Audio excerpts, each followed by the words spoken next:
नमस्कार दोस्तों, मेरा नाम एडवोकेट स्मिता है और एक नई कानूनी जानकारी के साथ आप सभी लोगों के मध्य में उपस्थित हूँ। देखिए, कानूनी जानकारी होना हमारे लिए काफ़ी महत्वपूर्ण है और ख़ास तौर पर पारिवारिक विवादों में आप घिरे हुए हैं, जहाँ पर पति-पत्नी के ऊपर बहुत सारे मामले दर्ज हैं, जहाँ पर पत्नी ने आपके ऊपर बहुत सारे झूठे मामले दर्ज करवाए हैं। अब पत्नी की ओर से मेंटेनेंस का मामला दर्ज किया गया है, 498 ए का मामला दर्ज है या घरेलू हिंसा का मामला अगर दर्ज है, तो इस अवस्था में आपको किस तरह से अपने केस को लेके जाना है, क्या काउंटर केस करना है या समझौता करना है या जिस तरह से केस चल रहा है आपका न्यायालय में उसी तरीके से आपको चलाना है। ये बहुत सारे प्रश्न आपके मन में होंगे। आज इस वीडियो के माध्यम से मैं आपके हर एक प्रश्न का उत्तर देने वाली हूँ कि काउंटर केस करना है तो कब करना है। देखिए, केस जब पत्नी अपने पति के ऊपर करती है तो वो अलग अलग तरह से यहाँ पर केस होते हैं पत्नियों के द्वारा। जैसे पति पत्नी के बीच में वाद विवाद हुआ, पत्नी मायके जाकर बैठ गई है, कुछ समय के बाद आपके पास नोटिस आता है या पत्नी ने आपके ऊपर सिर्फ एक केस किया है या केसों की संख्या 2 या 3 है या बहुत सारे आपके ऊपर केस कर दिए हैं कि अब उन केसों में इतने सारे केस आपके ऊपर कर दिए हैं कि अब कुछ बचा ही नहीं है। ऐसी पत्नियां भी होती हैं जो अपने पति के ऊपर बहुत सारे केस कर देती है, घरेलू हिंसा से लेकर 377 के अंतर्गत मामला वो दर्ज करवा देती है। चलिए, आज इन्हीं सवालों का उत्तर मैं आपके समक्ष रखने वाली हूँ और आपकी जो भी समस्या है उसका समाधान आपको इस वीडियो के माध्यम से ही मिलने वाला है। इसलिए इस वीडियो को आपको अंत तक देखना है और साथ में अधिक से अधिक इस वीडियो को शेयर करना है और साथ में कमेंट तो आपको करना ही है। देखिए, ये वीडियो बनाने का उद्देश्य सिर्फ मेरा ये है कि लोगों को कानूनी की जानकारी हो, क्योंकि कानून की जानकारी अगर नहीं है तो उनको ये समझ में नहीं आता है कि हमें कब केस करना चाहिए या हमारा केस किस तरह से आगे बढ़े और बहुत समय लग जाता है।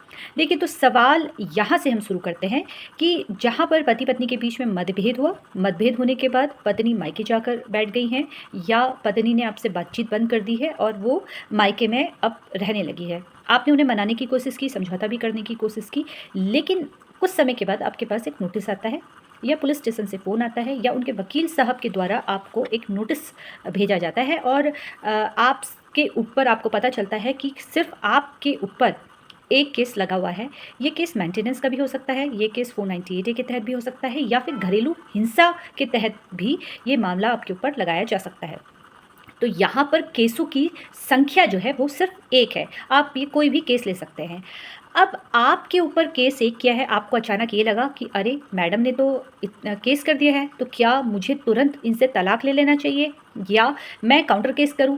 अब ऐसी अवस्था में आपको घबराने की बिल्कुल भी आवश्यकता नहीं है, जब आप ये सोच कर बैठे ही नहीं हैं कि पत्नी मायके जाएगी और वहाँ से आपके ऊपर केस करेगी, क्योंकि अचानक आपको पता चलता है आपके ऊपर ये मामला दर्ज हो गया है। तो आप गुस्से में तुरंत काउंटर केस कर देते हैं, तो यहाँ पर ये नहीं करना है। अब आप ये कहेंगे कि मैं आपको ऐसा क्यों कह रही हूँ? देखिए, अगर पत्नी आपसे 1000 किलोमीटर दूर रह रही है, आप मान लेते हैं कि पति पत्नी का लड़ाई हुई है, पत्नी मायके चली गई है, जो डिस्टेंस है वो 1000 किलोमीटर है या 500 किलोमीटर है। पत्नी ने सिर्फ अभी आपके ऊपर एक केस किया है। अब जब आप वहाँ पर जाएंगे तो आपका खर्चा बढ़ेगा। संख्या केस की एक है। अब अगर आपकी पत्नी आपके ऊपर, आप ये कहते हैं मैं काउंटर केस करूँगा, अब पत्नी को जैसे ही पता चला कि काउंटर केस आपने कर रहे हैं तो वो इन केसों की संख्या बढ़ा सकती है। अगर पत्नी एक केस कर रही है, अगर पत्नी ने सिर्फ मेंटेनेंस का केस किया है या 498 ए के तहत मामला दर्ज है या घरेलू हिंसा का मामला दर्ज है, तो यहाँ पर अभी सिर्फ एक केस के लिए आप जा रहे थे, अब बहुत सारे केस अगर कर देती है तो आपको हर एक केस में वहाँ उपस्थित होना पड़ेगा। अब आप ना तो इतनी छुट्टियाँ ले सकते हैं और ना ही वहाँ पर उपस्थित हो सकते हैं और आपका पैसा भी वहाँ पर बर्बाद होगा। और एक उम्मीद ये भी खत्म हो जाएगी कि पत्नी की वापसी हो सकती है, क्योंकि आपने तो काउंटर केस कर दिया, एक ने एक केस किया, दो ने दूसरे ने बहुत सारे केस कर दिए।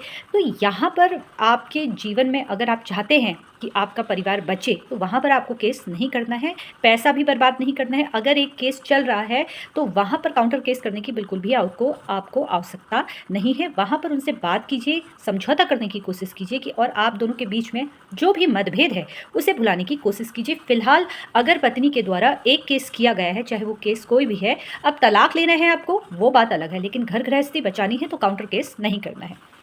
तो ये एक परिस्थिति हो गई जब पत्नी के द्वारा एक केस किया गया है। दूसरा है अगर पत्नी आपके ऊपर मेंटेनेंस का केस कर देती है और घरेलू हिंसा का केस कर देती है। अब हम इसको इस तरीके से समझते हैं। देखिए, अगर पत्नी ने मेंटेनेंस का और घरेलू हिंसा का केस किया है आपके ऊपर, तो ये समझ लीजिए कि पत्नी कहीं ना कहीं या पत्नी के घर वाले आपसे पैसा चाहते हैं। जहाँ पर पत्नी चाहती है कि मैं अधिक से अधिक इनसे पैसा लूँ और परिस्थिति अगर ऐसी बनती है कि मुझे इनके साथ नहीं रहना पड़े, तो जितना मैं पैसा इनसे माँग सकूँ मैं माँग लूँगी। और अगर परिस्थिति ऐसी होती है तो मैं अगर इनसे अलग होना चाहूँ मेरे मन के अनुसार, तो मैं इनसे अलग भी हूँ, तो मुझे कोई फ़र्क नहीं पड़ने वाला है। या पति अगर मुझसे तलाक की माँग भी करता है तो मैं आसानी से तलाक दे दूँगी, क्योंकि यहाँ पर जहाँ पर मेंटेनेंस का है और घरेलू हिंसा का मामला दर्ज है पत्नी के द्वारा। अब घरेलू हिंसा में देखिए 2 तरह से है, जहाँ पर आपके ऊपर झूठा आरोप लगाया है। अगर आपने सचमुच अपनी पत्नी के साथ मारपीट की है, घरेलू हिंसा की है, तो वहाँ पर आपका बचाव नहीं हो सकता है। ध्यान रखिए, अगर महिला ने झूठा आरोप आपके ऊपर लगाया है, मारपीट का आरोप लगाया है, मेंटेनेंस का आरोप लगाया है, तो ऐसी अवस्था में आपको मेंटेनेंस देना ही पड़ेगा, क्योंकि उनके पास एविडेंस है। अगर झूठा आरोप लगाया है तो वो बात अलग है, लेकिन अगर झूठा आरोप लगाया है और उनका उद्देश्य आपसे पैसा वसूली का है, तो ऐसी अवस्था में बिल्कुल डरने की ज़रूरत नहीं है। आपको करना क्या है, काउंटर केस नहीं करना है, आपको सिर्फ उस केस को लंबा खींचना है। आप किसी तरीके से उस केस को लंबा खींचिए, आपको इसका बेनिफिट ये मिलेगा कि पत्नी को ये लगेगा कि भई यहाँ से पैसा वसूली नहीं हो सकती है, और वो तुरंत एक डिसीजन लेगी। अगर वो आपके साथ रहना चाहती है तो वो तुरंत कहेगी कि अब बहुत हो चुका है, मुझे तुम्हारे साथ रहना है। अगर वो आपसे तलाक की मांग करेगी तो वहाँ पर फिर वो मेंटेनेंस के मामले में, या जो आपसे पैसा वसूली की वो सोच रही है, तो वो यही सोचेगी कि इतना कोर्ट कचहरी में कौन जाएगा, क्योंकि मुझे तो दूसरा विवाह भी करना है। तो मेंटेनेंस और घरेलू हिंसा के जो मामले होते हैं, वहाँ पर महिला का जो उद्देश्य है, अधिकतर महिलाओं का, यहाँ पर हर महिला की बात नहीं कर रही हूँ, जहाँ पर जो महिला झूठा आरोप लगा रही है सिर्फ उनकी बात करूँगी मैं यहाँ पर, वहाँ पर वो आपसे अधिक से अधिक पैसों की मांग करेगी। इसलिए उस केस को आपको लंबा खींचना है, जितना आप खींच सकते हैं। आपके वकील साहब उस केस के लिए जितना खींचे वो सही रहेगा। आप जल्द निपटारा की यहाँ पर कोशिश ना करें। अब जो तीसरी परिस्थिति है जब आपकी पत्नी ने बहुत सारे केस आपके ऊपर कर दिए। कोई केस ऐसा नहीं है कि जो आपके ऊपर नहीं लगाया गया है। 498 एक आरोप लगाया है, डीवी एक्ट लगा दिया, 125 का मामला लगा दिया है। अब ये नए कानून में अब ये धाराएं बदल गई है, जैसा कि आप सभी लोगों को पता है। बीएनएस में अब 498 85 के अंतर्गत माना जाएगा। ये ध्यान रखिए कि मेंटेनेंस का जो मामला है वो 144 के अंतर्गत माना जाएगा। तो अब बहुत सारे मामले आपके ऊपर लगा दिए हैं। करना क्या है, अगर ये आरोप आपके ऊपर झूठे हैं, आपके पास एविडेंस है, तो आपको उस वक्त काउंटर केस करना है। इस बात को आप मान लीजिए। अगर ये सारे आरोप पत्नी ने लगाए हैं, आपके पास एविडेंस है, तो आप इस को रद्द करवाने के लिए हाई कोर्ट में भी जा सकते हैं। वहाँ पर आपके ये मामले जो हैं वो रद्द भी हो सकते हैं। अगर आपको लगता है बहुत एविडेंस आपके पास, मतलब सफिशेंट एविडेंस है, अपनी बात को आप प्रूफ कर सकते हैं, तो वहाँ पर फिर आपको काउंटर केस करना है। लेकिन अगर पत्नी एक कोई केस कर रही है तो वहाँ पर आपको कोई भी काउंटर केस नहीं करना है। मेंटेनेंस और घरेलू हिंसा का मामला अगर पत्नी कर रही है तो भी वहाँ पर आपको काउंटर केस नहीं करना है। वहाँ पर उस केस को लंबा खींचना है। हर केस की जो परिस्थितियाँ होती है वो अलग अलग होती है। हो सकता है आपकी केस की परिस्थिति अलग है, तो हर एक केस में काउंटर केस नहीं होता है। कोर्ट कचहरी में जब आप आते हैं तो समय ज़्यादा लगता है। अगर आप जल्दबाजी करने की सोचते हैं, आप ये सोचते हैं कि भाई मेरा जो केस है वो 2 महीने में ख़त्म हो जाए या 6 महीने में ख़त्म हो जाए, तो मैं बता दूँ आपको कि अगर आप जल्दबाजी करेंगे तो वहाँ पर आपका केस ख़राब हो सकता है। जल्दबाजी ना करें, बहुत सोच समझ कर ही आपको आगे बढ़ना है। पेशेंस रखिए, क्योंकि देखिए ये मामले ऐसे होते हैं जहाँ पर समय तो लगता ही है। हर एक व्यक्ति को कोर्ट सुनता है, हर एक व्यक्ति की गवाही होती है, तो ये समय तो लगता है, लेकिन आपको जल्दबाजी नहीं करनी है। ये सोच के कि जल्द निपटारा हो जाए, आप इससे मुक्त हो जाए, ऐसा थोड़ा डिफ़िकल्ट होता है। अगर आप ये ऐसा करने की सोचते भी हैं तो वहाँ पर कहीं न कहीं आपसे मिस्टेक होगी, और फिर इसका रिज़ल्ट ये होगा कि दूसरा जो पार्टी है वो कहीं न कहीं से स्ट्रॉन्ग एविडेंस प्रस्तुत करेंगे, और फिर आपके खिलाफ मामला और भी वो लगा सकते हैं या अपील हो सकती है।